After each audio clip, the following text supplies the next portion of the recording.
Yo, what's up my guys? Alright, so as you can see, if you clicked on this video, I'm gonna assume that you're in undergraduate, you're in college, you're either a freshman, you're about to go to college, or you're already in there, and your GPA is not too good, or you're going here and like, listen, I wanna have a good GPA and I'm very serious about it, right? You came to the right video. First and foremost, please subscribe. The White Coat Minority, this is me. Yeah, so let's get straight into the video. So, I'm gonna really break it down. Having a good GPA in college is definitely about studying, it's definitely about doing the right study techniques and being smart, but another aspect of it definitely deals with like your strategy, right? I was very serious about mine because obviously medical school, and I was scared about the MCAT, so I was like, say my MCAT score is bad, this is gonna be great, you know what I'm talking about? So it was like, I was very strategical when I was thinking about it, and I kind of like thought about things. I was like, oh, this can work, and I actually did end up with a pretty good GPA. If you want to know that, comment or just DM me at the White Coat Minority and I'll tell you my actual GPA.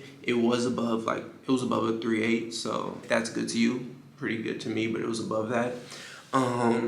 If you want to know the exact one, once again, hit me up. But I'm gonna first talk on actually doing well in classes. That's what I'm gonna talk on. Yeah, like actually, how do you do well in classes? Because there's a strategy, and then there's, well, how are we gonna study better? You feel me? How are we going to actually perform better on tests? So first and foremost, there's two things you can do. For one, you're gonna study, you're gonna do your best. This is on the idea that, oh, studying isn't working. Me just studying on my own, going to class, that's not working, right? Now, obviously, you can do other things, but here are the two things that I truly recommend. Number one, going to see your professor in his office hours. And I don't mean once a month, I don't mean once a week. I'm saying if you're taking organic chemistry, biochemistry, some hard-ass class, go see them 3 times a week. 3 times a week, keep that up. I'm not even saying I was that good. What I'm trying to say is, and there's a reason why it's important. There's 2 really good reasons. For one, teachers are completely different when they're teaching a class versus just one-on-one or a couple students. They get into the nitty-gritty and they actually tell you, they help you learn it better. Like, you can actually obtain knowledge better when you're there, because now you're not afraid to ask questions. You're right there, oh, I need help with this, and this. Trust me, you're going to learn more. Now, another reason that it's very important to go there, you have to understand who's making your test.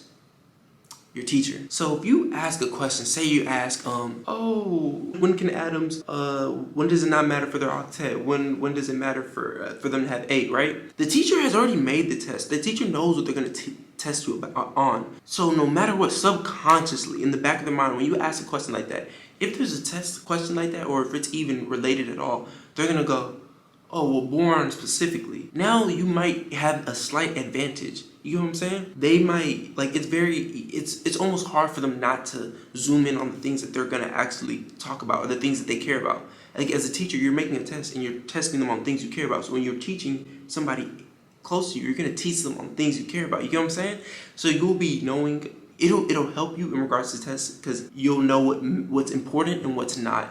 And they can basically help you zoom in on things, because a lot of classes are very broad. It's so important. You do that 3 times a week, I guarantee you'll be on the test like, oh, he literally said that. He literally talked about that. Boom. Like, I'm telling you, like, it's almost a cheat code, but it's not. Now, the next thing, this is more, I think is just very important. And people don't like studying, so like when you do study, say you do a 2-hour study session in your class and you throw your books away, fuck this shit, I'm out of here. You know what I'm talking about, I'm finna go do my own thing.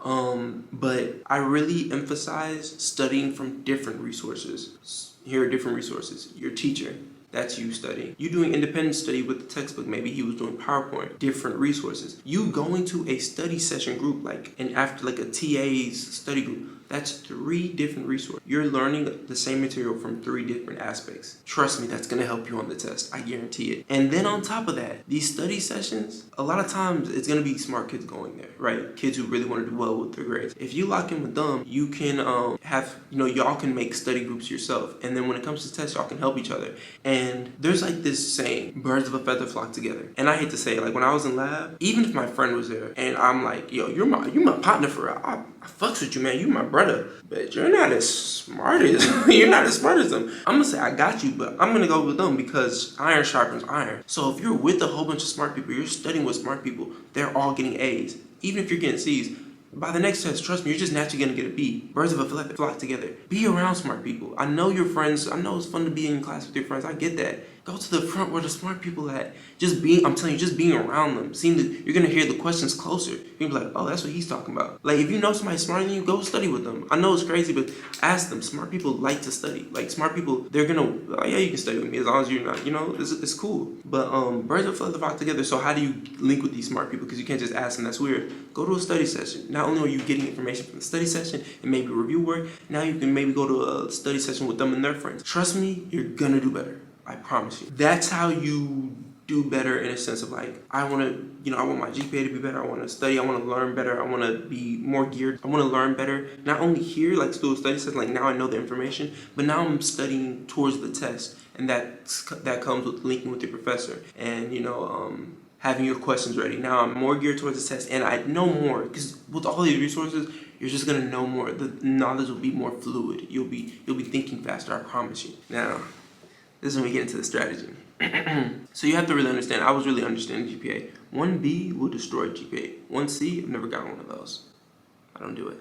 They could possibly destroy GPA, Like, take the classes. I was breaking my classes up. I was like, so I'm obviously in medical school, so I'm a pre-med, right? I knew organic chemistry is going to be hard. Biochemistry is going to be hard. Genetics is going to be hard. Molecular biology going to be hard. Like, I knew, like, these classes were waiting for me at the end, right? So I would be damned if I let history 1, English composition, psychology, and I'm not disrespecting these courses at all, but they're just not as difficult. You have to, like, set yourself up like that. Don't just think, oh, I only got 1B this semester, that's good. No, you have, if you're in medical school, or even if you just want a high GPA, no matter whatever major you're in, whatever your major is, accounting, it gets harder as you go. So if you're getting B's now, you might get C's later. Because I'm telling you, I did worse as I went just because I was having harder classes, but I was prepared for it. I had a nice cushion. But it's just very important that you give yourself a cushion in a sense, especially if you're like pre-med, right? You have some hard classes. I need to be good here, right? How do you be good in these classes? Study sessions, linking with the professor. History is not hard, but they could ask just a crazy couple questions where it's like, I didn't know that was going to be there. It's straight memorization. I didn't know it was going to be there. You go with the professor, they'll gear your mind towards that. You feel what I'm saying? Don't fold with those, right? And even if you do, it's okay. I got a B in my seminar class. I just didn't think about the class. I didn't care about it. They had an A in Gen Chem 1. When I saw a B, I was shocked. My seminar class, bro. But it happens, right? I still don't okay. You can get a couple B's, it's okay. But really try to, when it comes to those easy classes, lock in, get A's in them. Take them as serious as you can. Now, another strategy that I don't necessarily advocate for, but I'm not against. And I did it a little bit, but so here's the thing, right? It depends on, you have to understand your situation. Me personally, say you are going to pre-med or you're going to take a very hard test at this, right? But we all know organic chemistry, these are hard classes, right? Basically, I think certain classes are harder at a university, right? So if I have to take organic chemistry 1 and 2. I took OChem 1, I got an A. Maybe I can take organic 2 at a community college so I can get another A, and maybe it can be a little easier. Something along the lines, right? Now, here's the thing. With every little shortcut in life, there are repercussions. Trust and believe, right? So here's the repercussion for that I believe. And that's why you really have to take it with a grain of salt. Like, I think Gen Chem 2, the lab, I did at a community college, because I remember I was like, the lab is annoying and hard. Labs are annoying, just annoying. So I was like, I'm gonna do that at a community college. Worked like a charm, But the actual class, I was like, I want to be ready for OChem. I want to know chemistry. Chemistry is important to me. I want to know it. So I decided to take that to the university. What I'm trying to say is, you do have to, if you're in medical school, because that's what my channel is about, you do have to take the MCAT. Organic chemistry is on the MCAT. Chemistry is on the MCAT. It's there. So it does help you to take it at the hardest level you can. You get what I'm saying? Now, on one end, you can say that, but no matter what, you're going to forget the information. You're going to have to study it all over again. So you could say, let me just get this easy A, and I'm just going to study it for real for the test. So you really just have to take your pick of the litter, like which one you are messing with. Me, I kind of was like, I want to, I beat my chest a little bit, I was like, I'm going to take it for real. So some class I took for like organic chemistry, I took those. I think a lab I don't really mess with labs, so I took that at a community college. But those classes I did want to take it at the university because I wanted to be prepared for the MCAT and things like that. But I really don't think it's a bad thing to be like, okay, is a hard class, I'm gonna go over here and take it and then just study later.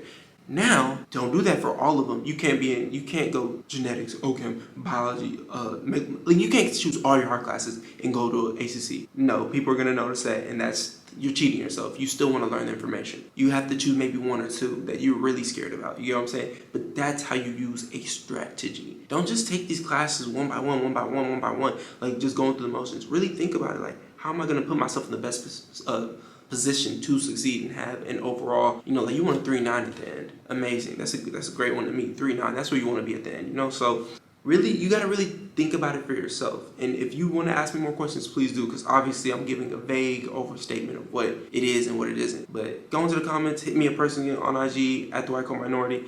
I'll probably get on FaceTime with you, honestly, like if you really want to know, because I was impressed with my strategy because I did it and it worked. To have a 4.0 GPA, maybe not 4.0 because that's not what I'm telling you. 4.0, 3.9, something really, really high.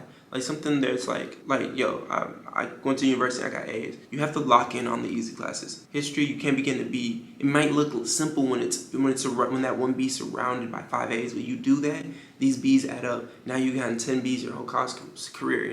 That's a bad thing. I'm just saying, if you do want to go to medical school, then you want to help yourself as much as you can. There's geniuses out here going crazy. Now, if you're not going to medical school, maybe like a different type of school, understand what you need. If you don't need a 3.9, you don't have to kill yourself. If you need a 3.6, go get a 3.6. Like, do what you need to do. Use the strategy that benefits you in whichever way it does. Use outside resources. Go to study sessions. I'm telling you, studying with other people helps you because it shows you what you don't know. When they ask a question, you're like, I didn't know that either. Study with other people. Go to these study sessions.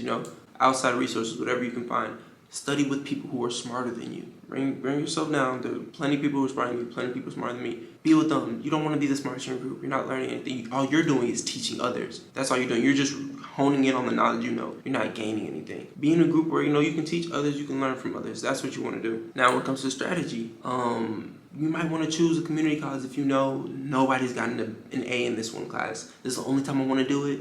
I'm going to do it. And if I don't learn it, I'm prepared to study harder during my board exam or my MCAT, so I do learn it for the test. And understand that's just something you're gonna have to prepare for. I don't advise it. If you can go to university and get A's there, go and get A's there. I know I was talking a lot. I don't know how long this video is. I don't think it's that long. I really hope you enjoyed this video. Trust me, if you use these techniques, I guarantee you if you do it correctly, consistently, your GPA will be better than what it was. Now, I understand that a lot of this is like that cushioning thing. If you're a junior, bro, I had 10 B's, I had a C, so it might not help you as much, but you can increase with using the correct resources, even going to community colleges, maybe things like that. You can definitely increase. Maybe you don't have a cushion, but you can definitely climb up higher, for sure. But yeah, besides that, I really hope you guys enjoyed the video. Please subscribe, hit the noti bell, subscribe to the White Coat Minority. Hit me up on Instagram if you have any questions. I got you. Trust me, I got you. But yeah, besides that, thank you for watching the video. I really hope it helped. I'll do another one of these if you want to get into even more specifics. Like, we can go even deeper because it's more to it. It's not easy getting a high GPA, but if you work to it, it can happen. But besides that, thank you so much for watching. Subscribe, noti bell, please comment. Hit me up on IG if you want more. At the White Coat Minority. Thank you so much. All right, y'all. Appreciate it. Subscribe. I think I can help you on this topic. And subscribe, comment. If you don't like my shirt, if you don't like my chain, if you don't like my dreads, say that. Say it in the comments. It's hard at the university, and that's just what it is, in my opinion. Don't kill me for it. I'm not disrespecting anything. I think it's hard. I think it's hard all around. Pause.